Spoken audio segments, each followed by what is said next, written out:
This episode of Brown and Black is supported by McDonald's and the Spotlight Dorado campaign. In its second year, Spotlight Dorado continues to uplift and amplify diverse voices to help drive inclusivity and bridge the gap that exists for Latino and Hispanic filmmakers in the industry, further reinforcing McDonald's long-standing commitment to championing the community's rich culture through programs that fuel pride and representation. Marisa Diaz, Chris Gautier, and Pablo Riesgo have been selected as this year's Spotlight Dorado finalists. Each received a $75,000 production budget to bring their script to life, alongside mentorship from a roster of industry leaders. The short films will debut in November, and the public will be able to watch and vote for their favorite on www.spotlightdorado.com. In December, the short film with the most votes will be named the Grand Prize winner. The Grand Prize winner will receive a year-long opportunity to work with McDonald's USA on next year's Spotlight Dorado campaign, along with a new laptop and 1 year of industry-standard creative software subscription services. All three finalists will also be granted entry fees for up to 6 national film competitions in 2024. So thank you again to McDonald's and the Spotlight Dorado campaign for supporting and uplifting the voices of aspiring Latino and Hispanic filmmakers in the industry.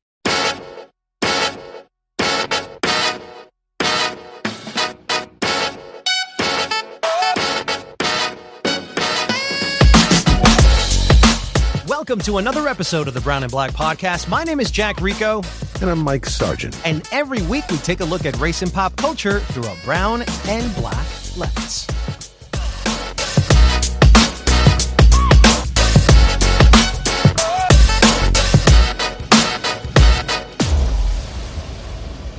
Well, today on the podcast, it is a special podcast because with me today is the filmmaker of a movie by the name of From the Shadows with Mike Sargent, who also happens to be the co-host of this podcast.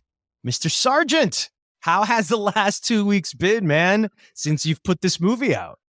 Well, it's interesting because it's a return to a part of myself that has not had a lot of attention in the last 10 years, because I've been more known as a film critic in the last 10, 15 years than I am as a filmmaker. So before you continue, Mike, I think there's a lot of questions I have about not only the movie, but also the filmmaker part of yourself. And I want to dedicate this podcast to understand you, your connection to film, your connection to story, and I also want to talk about identity. So let's get this started.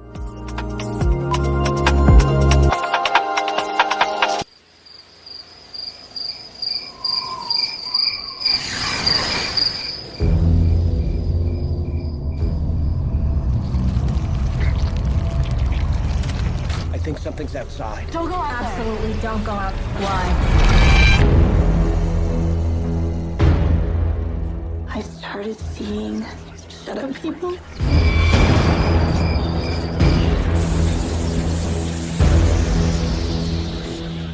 Are you threatening me? You're goddamn right I am.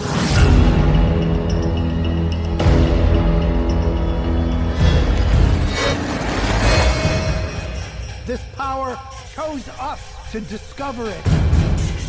Don't be afraid. I'm not afraid.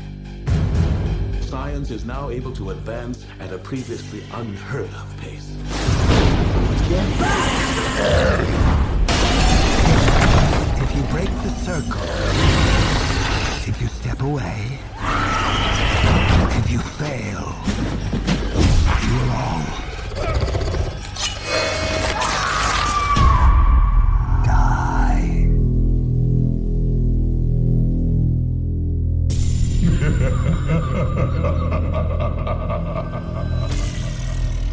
What is From the Shadows about? Essentially, From the Shadows is about two physicists discover something. They discover something that they call hidden wisdom. It taps into some sort of ancient powers that have been around on Earth and have presented themselves to civilizations throughout millennia. And the problem is the compound catches on fire one night and it explodes. Almost everybody's killed, but 5 survivors, who are all young people, are still alive. And now the FBI, the press, everybody thinks that, was this a suicide cult? What was the hidden wisdom cult? Did they start the fire? So they're the only ones left. And there is a paranormal debunker, the most famous paranormal debunker. And they reach out to her and say, look, we want to tell you our story. And they want to prove to her that what they are saying is true, that they're not these crazy murderous cult members, that this is something that is real. This is a real power. And they figure if they can convince her, they can convince the rest of the world. So you buried the lead. You have 2 legends, 2 horror legends in the film, Keith David and Bruce Davison, who have come together to create this movie for you. So I have to ask you, since you were the director, what was it like directing Keith David and Bruce Davison? First of all, I have deep connections to both of them in my life. Keith David, for me, he was one of the first Black actors in like major science fiction because he was in The Thing. And he was also in They Live. And he's done all this great work over the years. And he's somebody, I don't think there's anybody that doesn't like Keith David. But for me, as a young Black nerd growing up, having people like Keith David, he was also in Platoon. He's one of those actors. There are only a handful of Black actors really that were getting work. And he was one of them. And I always loved his work, but I also loved his voice. And for me, I'm one of those people that people go, oh, you got a great voice. But then you talk to somebody like Keith David, you're like, oh, I actually sound like this, don't I? So getting to direct Keith David, getting him to read dialogue, just directing that voice, that talent it's like a gift. Mm. I will have to tell you one fun story about casting Bruce Davison. So for me, I'm someone who, there was a movie called The Lathe of Heaven. It was a PBS movie in 1980, and I saw it. I was very young, and I never forgot it. You're going to sleep in a moment. Now sleep, George. Sleep.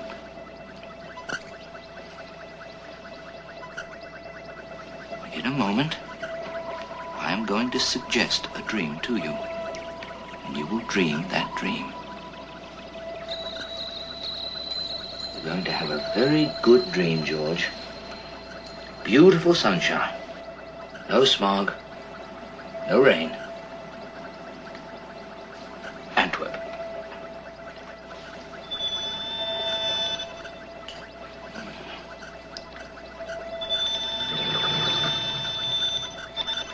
What the hell is he doing?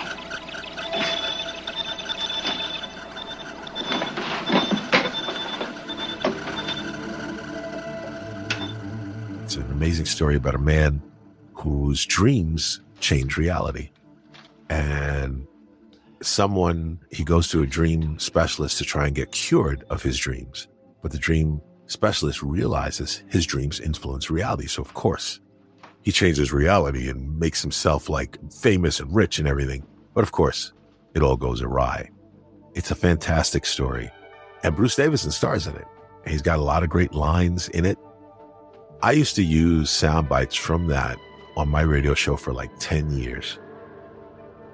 Opening my radio show with sound bites from The Lathe of Heaven with Bruce Davison talking.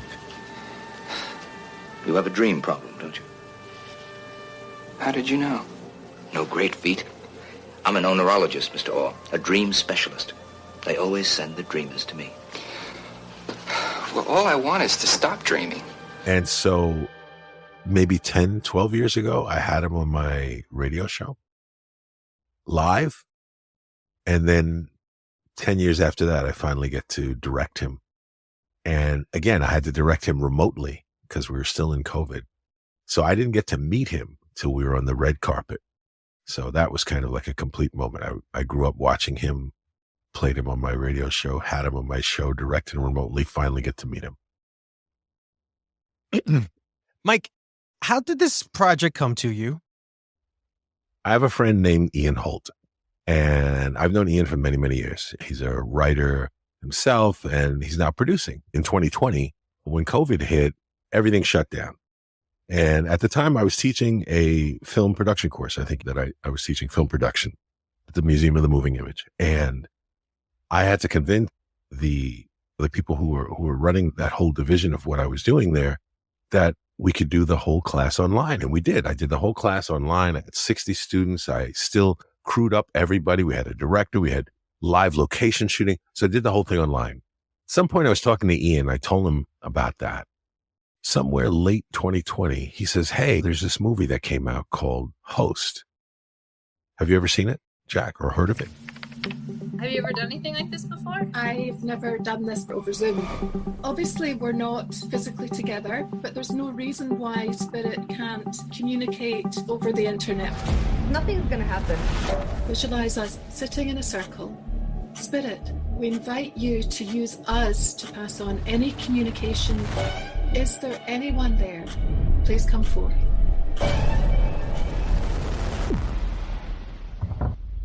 What was that? Amy, was that you? There's something. You know, we've connected with something. We gotta keep going. We gotta talk to it. This is not good. I told you not to disrespect the spirits. It could be something demonic. Amy, this is all you want! Not my fault! This is your fault!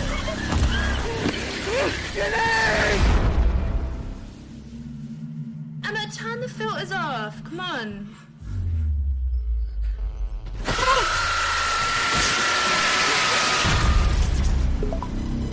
It was a Zoom horror film about a seance that happens on a Zoom call. No, I did not see that. I'm confusing it with something else. Yeah, exactly. There's like 2 or 3 other movies called Host. Okay, one's called The Host. And yeah. So, yeah, exactly. So, yeah, I had never heard of it. I was just like you. Host? You mean the Korean horror monster film? Like, no. So I saw the movie, and guess what? It's really good. And it had done very well. And it was made during the pandemic, and it was done remotely. So because of what I had done, Ian said, hey, we want to do like a Zoom slasher film. Would you be willing to direct because you have experience directing remotely? And I said, sure. It's the pandemic. Yes, of course. At the time, they had a writer, Mike Kuciak, and they weren't even going to have a script. They were just thinking about doing story beats because that's how Host had been done. There was no script. They only had story beats and let the actors just go. And I was more interested in let's develop a story. So we did. We wrote a draft of the script, gave him notes, another draft.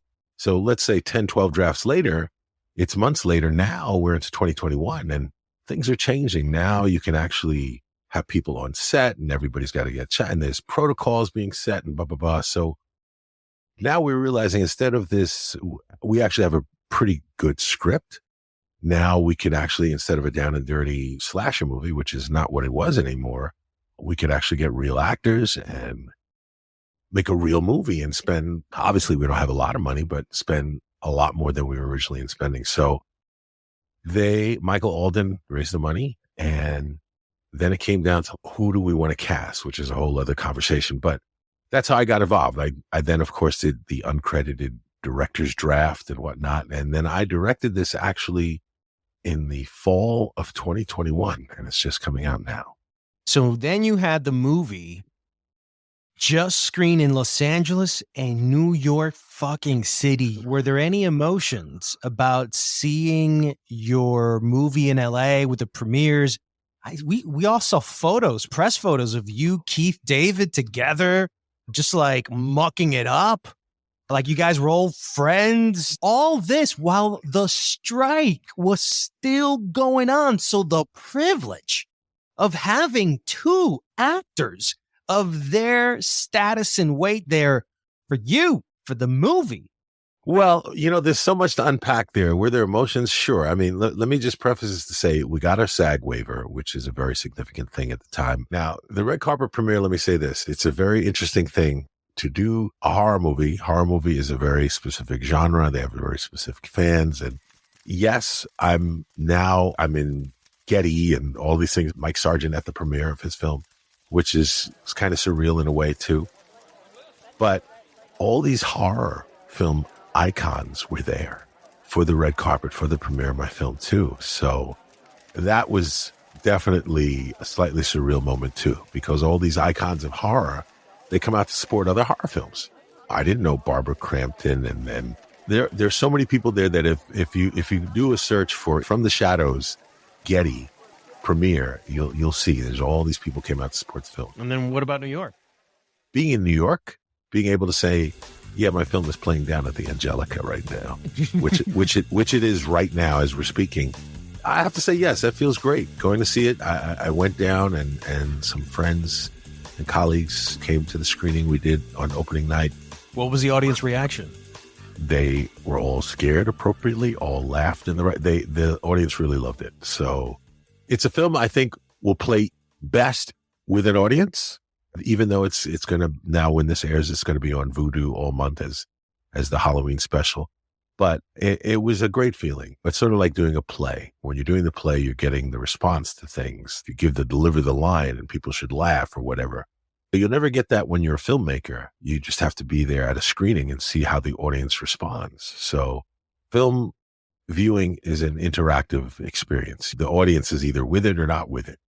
So after it leaves theaters, where can people then watch it? Or it's on Vudu all month, all the month of October as a premium Halloween for Halloween. It's on Vudu for Halloween. It's the perfect movie to watch this Halloween. Why don't we play a clip of the movie so people get a little bit more familiar with what they're going to be checking out?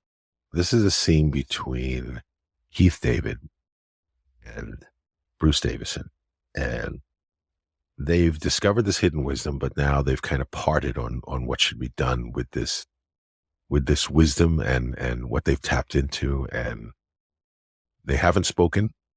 They both were professors at this college, and this is right after a lecture that Keith David's character has had, and lo and behold, his former partner shows up on a Zoom call that was going on during the lecture. You look around you. We've broken the world. Things aren't going to get better. It's only going to get worse. The human race is destroying itself, but we can stop it.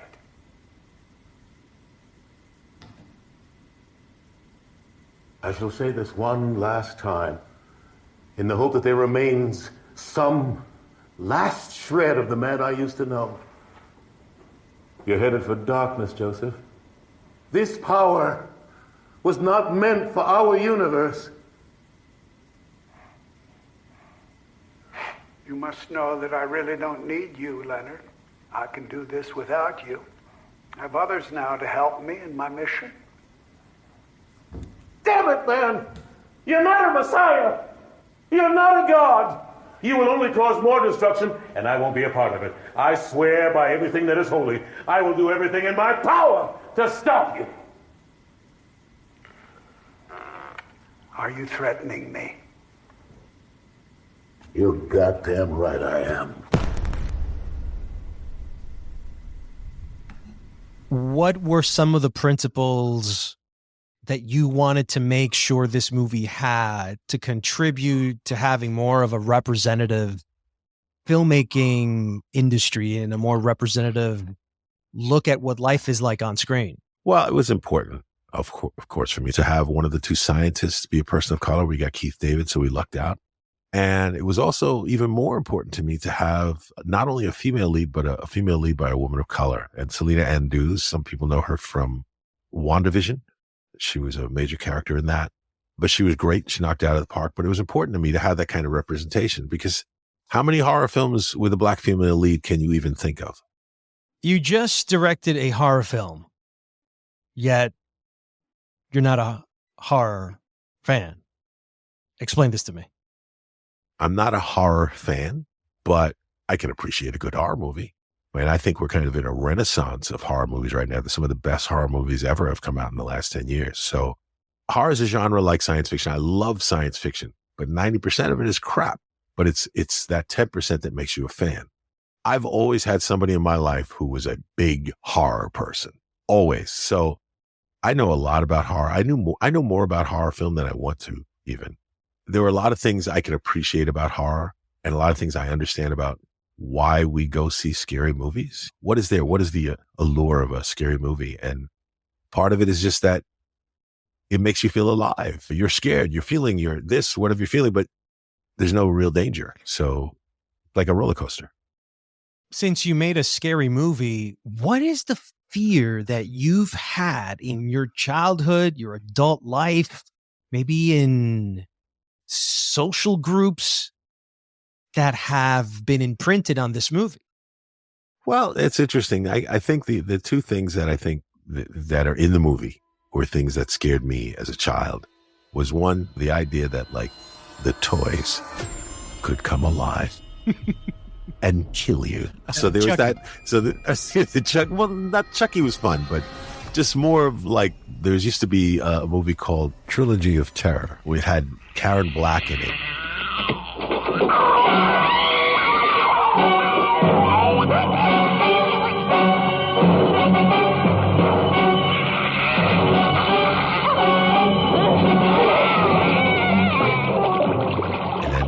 About this, she bought this little devil doll thing and it just came to life, and it was a really scary movie. I never forgot it as a kid. So things like that, just the idea of a doll that would come to life, was always kind of a scary concept to me.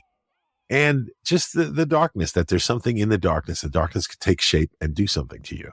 I think that's scary. As a matter of fact, I'll tell you this, the writer Mike Kuciak had put in the Shadow People, which is a featured thing in the story, because that's part of what they tap into.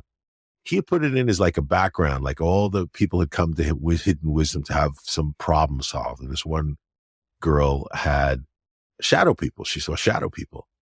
And when I saw that, I was like, that's interesting. So I started doing some research. And dude, okay, every culture has something to say about shadow people. And everything that's in the movie is completely true. Everything that is said about shadow people is completely true. And there's more. There's stuff that got cut. I mean, it's really... The shadow people is a thing. And from Egyptian history. That's just one. Egyptians, that's just one. You keep looking, there's so many. Just put in shadow people sometime into Google and you'll be stunned by how many cultures have some reference to shadow people and have some history. Just like one of the characters says, Native Americans have a whole other definition of what the shadow people are.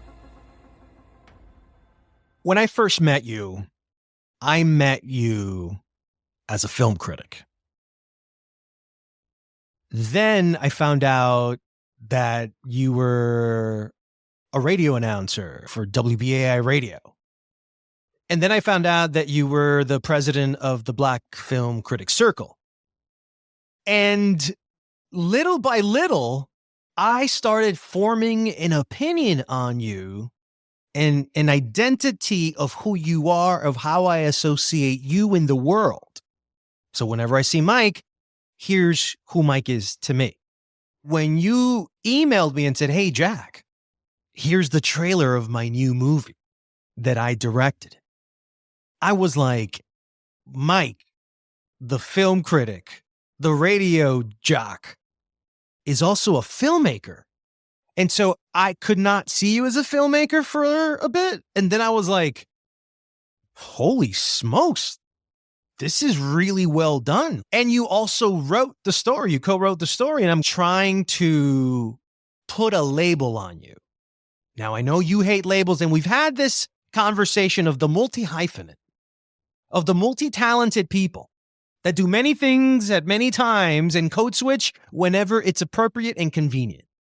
All of those podcasts that we've done, and you never mentioned you were making a movie. I mean, in my head, when people are making movies, they have to go to Vancouver for like 6 months. But you were fully present.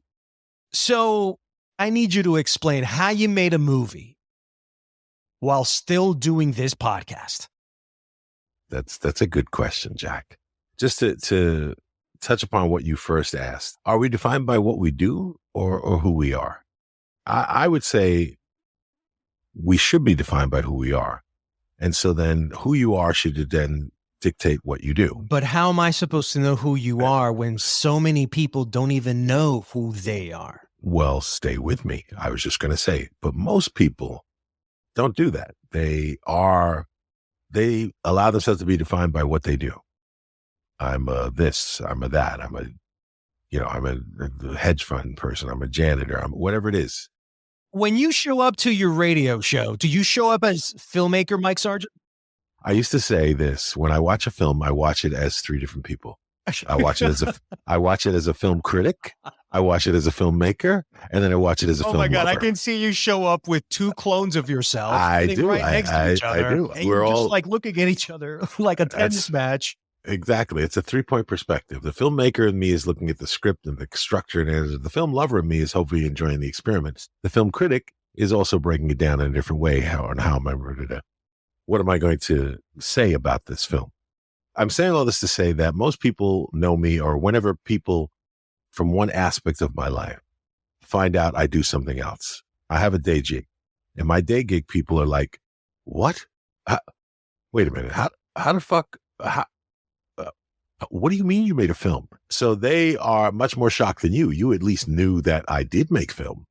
So I feel that it comes down to identity. What is my identity? My identity as Mike Sargent, the more you get to know me, the more you realize, oh, he's not just this one thing. He's this, there's always a story or a reason or a circumstance to how I got to be doing the different things that I do and the lives that I've had. But I feel like, for instance, you said to me, you met me as a film critic. Okay. Then me as a film critic. Then we became friends. So now you don't just know me as a film critic, you know me as a friend. Then we became co-hosts. Okay. Now I'm a friend. I'm a colleague as a film critic, but now I'm also a co-host. And then we started writing together. So now I'm a co-host. I'm a writing partner. So it's still me. And these are just different identities. These are just facets of who I am and our relationship. But see, here's the thing. There's a human instinct to just be able to put you in something that I can understand quickly. Yep. Because please don't make me have to bring the chair. Thank you. Notebook, Thank you. To give me all your complexities for me to be able to fully understand the breadth and vast grasp of who you are. Exactly. And then you want me to do that to every single human being? Damn. No. You just put perfectly why I keep my lives separate. Because people don't have to think, who are you? I'm Mike Sargent, senior production manager. Oh, okay. How you doing? Okay. Who are you? Oh, I'm Mike Sargent, film critic. Oh, hey, yeah. How did you like my film? Hey, who are you, Mike Sargent? Yes, I'm the director. Oh, filmmaker, really? Oh, we have a script for you to look at. They don't need to know all these other things. And I only want them to know the work I've done in that area because that's how I'm meeting them. What if I said to you, Mike, I'm going to pay you $500 to review your own film, and I need you to be objective. And you're like, Jack, you can't make me do that. And I go, why? Aren't you a film critic?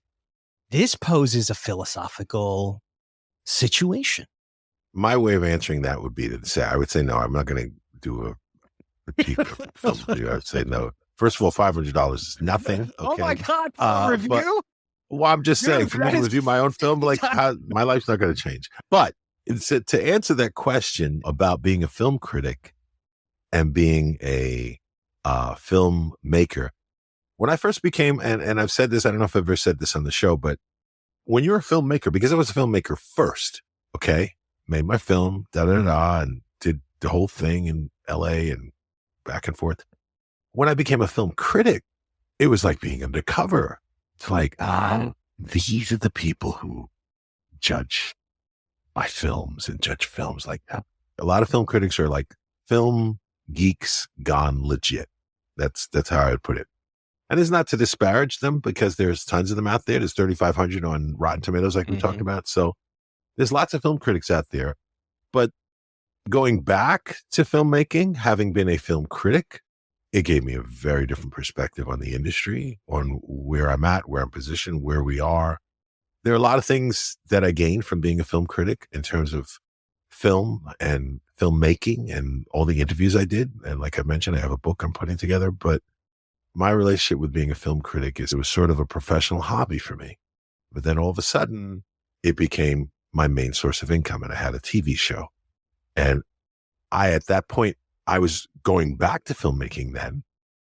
And then I got derailed because film criticism took over. Now I'm finally steering back to where I want to go. I'd rather be creating content than reviewing content.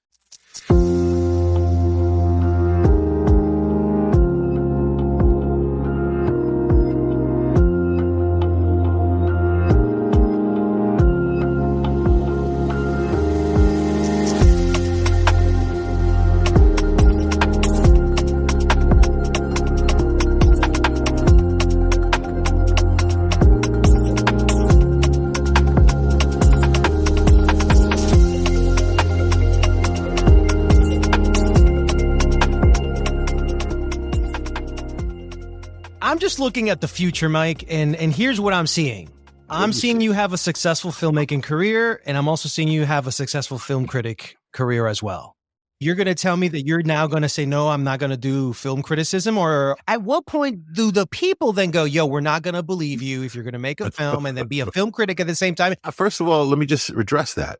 I feel I, as a filmmaker, am a lot more qualified to judge these films than a lot of film critics are.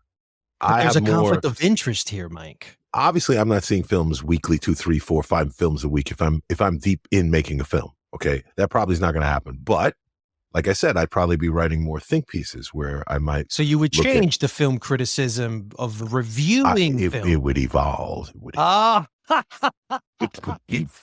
you just don't want to let go. You're like, I'm doing it all, baby. I'm doing it all. No, listen. It's not that I don't want to let go. I'm open to doing these things. I mean, if you said to me, hey, Mike, we're going to give you the new such and such a series. You're going to direct all 12 episodes and oversee it and da-da-da. And for the next 2 years, that's what you're going to be doing. I don't think I'd be reviewing films every week at that time, necessarily.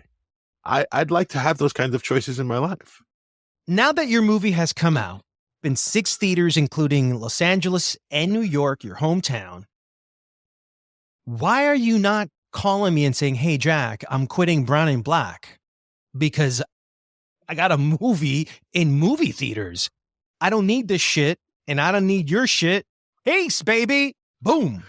All right. Well, because this is an independent film and not like a film where I got paid $5 million. If I get paid $5 million, I'd be like, baby. But that's not what happened. Independent filmmaking is the quote unquote money to be made on the film is still yet to be made. It's just going out now. It's going out, like I said, on Vudu and whatnot.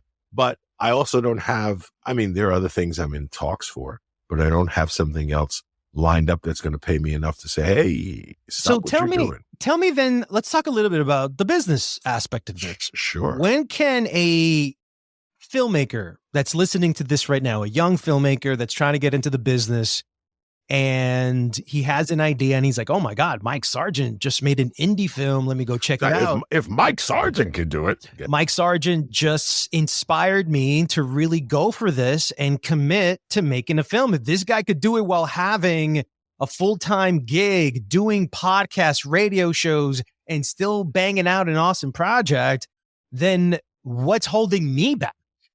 So then he comes in and he bangs this out, but in his head, he's thinking, I'm going to be sleeping in couches in LA.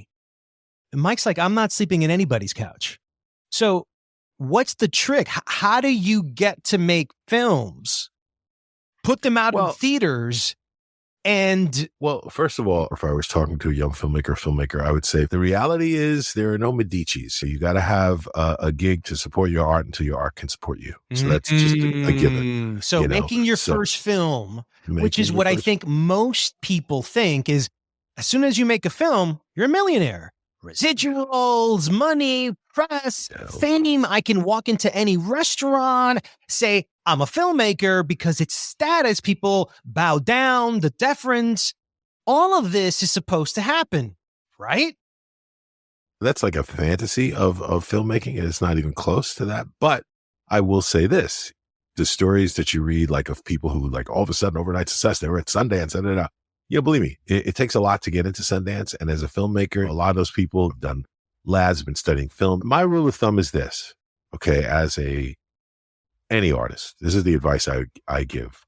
There's only 2 steps to being successful, okay? Getting the goods and selling the goods. So first thing is get good, whatever it is, get good at it. If you're making film, make shorts, do this, do that, do all kinds of learn as much as you can about your craft. Even if you're just making films on your phone, just get good at it because there's tons of things you can do.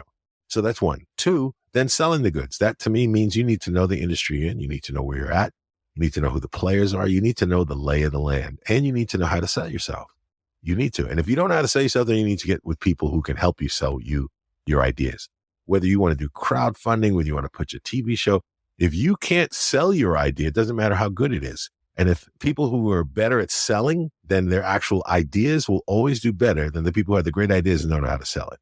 So at the end of the day, if you want to get in theaters, you want to get noticed, all those are steps to get there. And you'll know what those steps are if my first film was a romantic comedy, and now I just made a paranormal horror, and I love science fiction. So I would like to make the kind of films I want to see.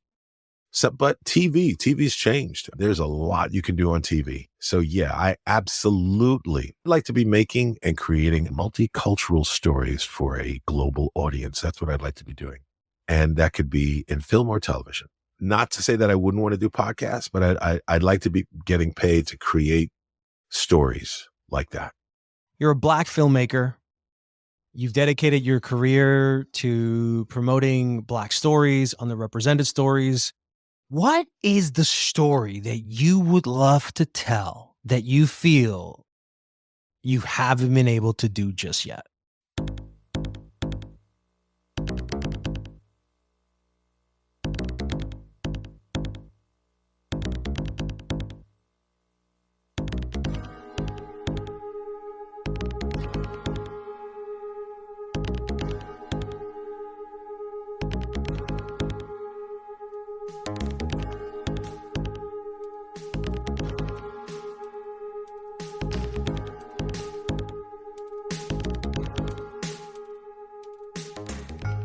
Well, the reason I want to make film is because of a project called the James Scott Project, which is a sort of a secret agent in space in the future. James Bond, a Black James Bond in space? Sort of a Black James Bond in space. That would be the high concept. That would be the log line. And it's something I did as a radio drama, something that had a fan club. We had posters, and T-shirts, and prints and things. It was something that was very popular at one time. It's what got me an agent at William Morris back in the day. And it was something that almost got made. George Romero almost got, What? Romero, just to bring in the horror. George Romero? George Romero. Direct? Well, he had a meeting with me. They wanted it. They wanted to take the whole thing though. And I wouldn't have been involved with the rewrite and all of that. No, I didn't do it. So yeah, it almost happened. Could have almost had your movie directed by George Romero, created by Mike Sargent on the big screen. Dude, I could tell you so many almost happened stories, but yeah. I have even bigger almost than that for James Scott Project. Well, I can tell you, Mike, that I enjoyed watching this movie. I thought that the pace was great. I had just watched Gal Gadot's Heart of Stone. That movie was an utter mess because of pacing. But here in this movie, you balanced really well the scares, but also the philosophical approach to the dialogue. The dialogue was captivating. It was tense. It played well. It was like a nice flow and dance with it. So it allowed me to actively listen to what each character was saying, leading up to a nice crescendo.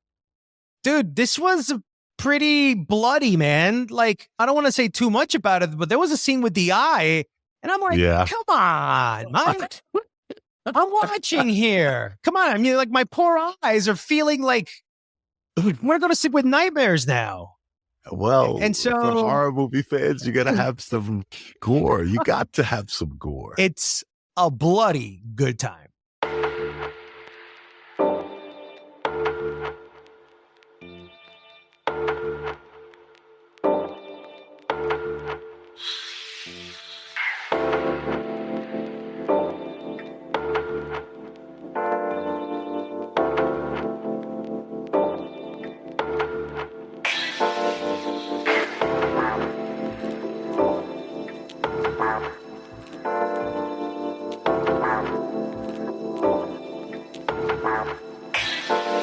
Well, that's it for this special episode of Brown and Black. If you would like to support this podcast, please subscribe and leave a review. Your help will allow us to be heard by many more people.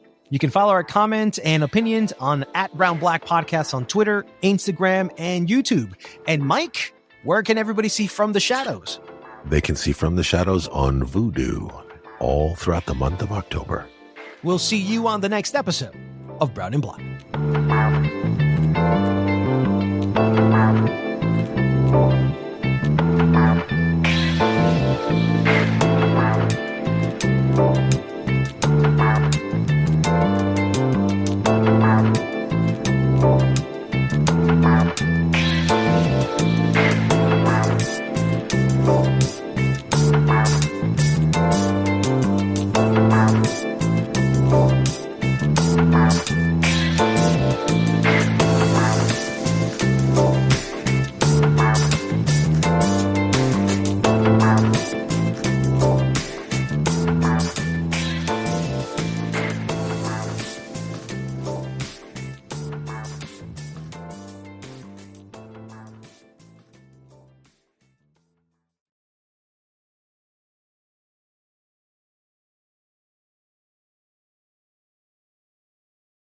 This episode of Brown and Black is supported by McDonald's and the Spotlight Dorado campaign.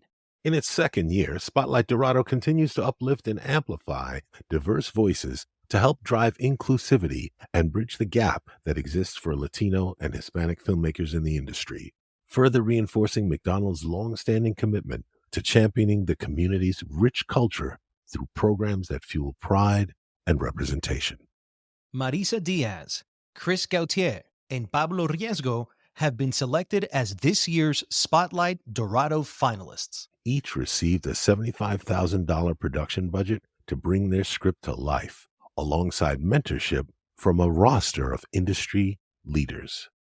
The short films will debut in November, and the public will be able to watch and vote for their favorite on www.spotlightdorado.com. In December, the short film with the most votes will be named the Grand Prize winner. The Grand Prize winner will receive a year-long opportunity to work with McDonald's USA on next year's Spotlight Dorado campaign, along with a new laptop and 1 year of industry-standard creative software subscription services. All 3 finalists will also be granted entry fees for up to 6 national film competitions in 2024. So thank you again to McDonald's and the Spotlight Dorado campaign for supporting and uplifting the voices of aspiring Latino and Hispanic filmmakers in the industry.